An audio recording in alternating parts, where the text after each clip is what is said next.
Hi, thanks for joining. Today we're in Whistler, British Columbia, and we're hiking the Sea to Sky Trail to see the Whistler train wrecks. Let's go and explore. We're going to start off today with a little side trip to Brandywine Falls.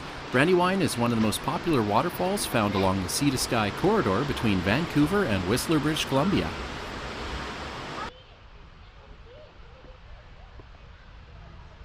Brandywine Creek is created by the runoff of two small glaciers, and the falls are created when that creek hurtles 200 feet over a cliff and into a sheer-walled canyon below.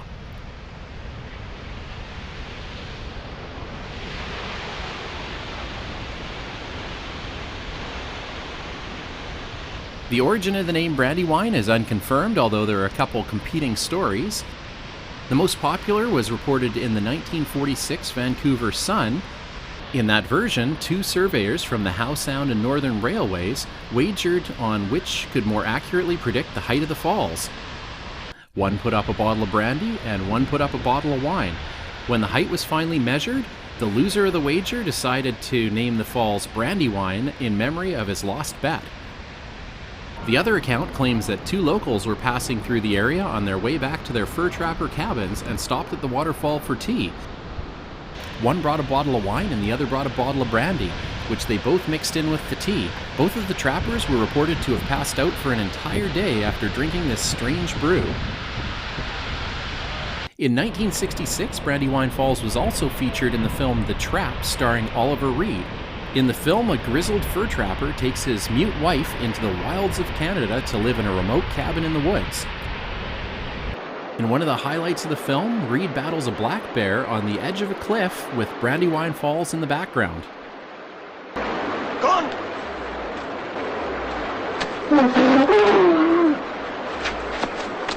Stand still.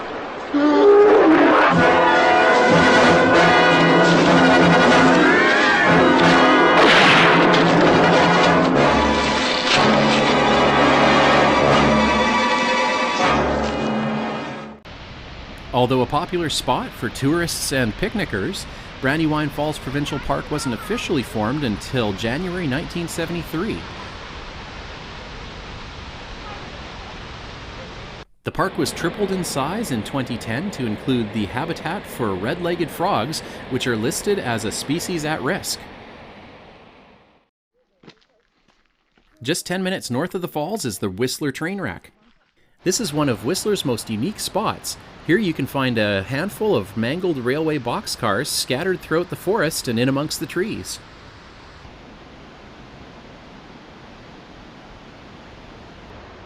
The train wreck used to be off limits because you had to traverse a long stretch of the active railway tracks to get there. But the installation of this footbridge across the Cheakamus River allowed it to become a legitimate tourist destination.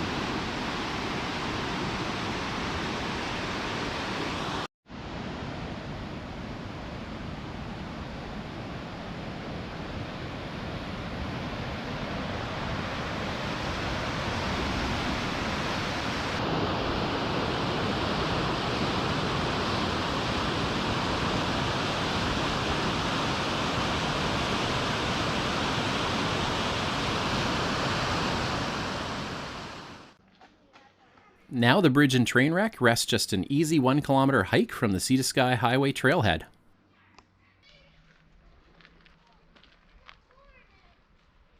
So where did these boxcars come from? On August 11th, 1956, a PGE train headed from Lillooet to Vancouver was running behind schedule.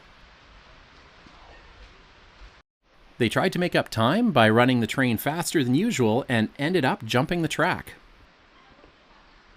The speed limit for the section in question was only 15 miles per hour, but it was later found out that the train was traveling over 35 miles per hour.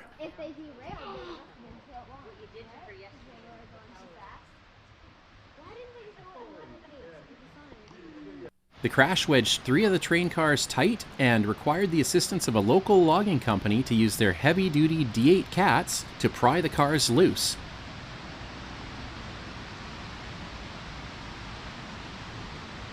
Once they were freed, the damaged cars were dragged up the tracks and rolled over into the forest where they remain today.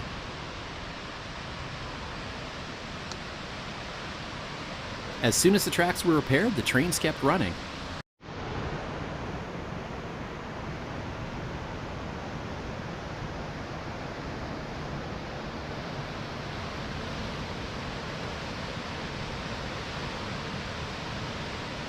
The crew and engineer of the train were fired because of the incident, but 60 years later, the aftermath of that crash has become an attraction for local graffiti artists, photographers, trail runners, hikers, bikers, and other tourists.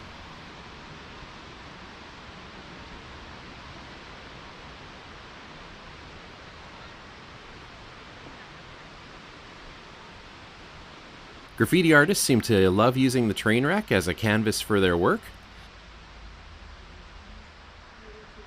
Just about every square inch of every boxcar is covered in graffiti.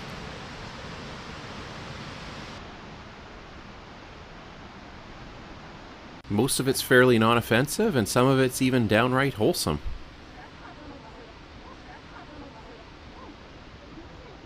Mountain bikers also use the boxcars as a playground. There are trails and ramps set up in, around, and even on top of the boxcars.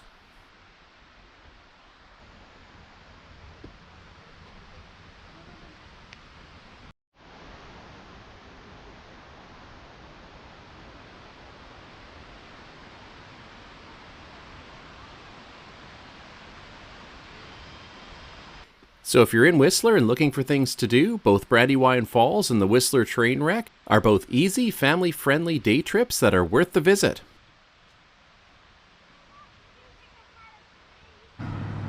And if you enjoyed this video, please remember to like, subscribe, and share. Until next time, it's time to exit through the gift shop.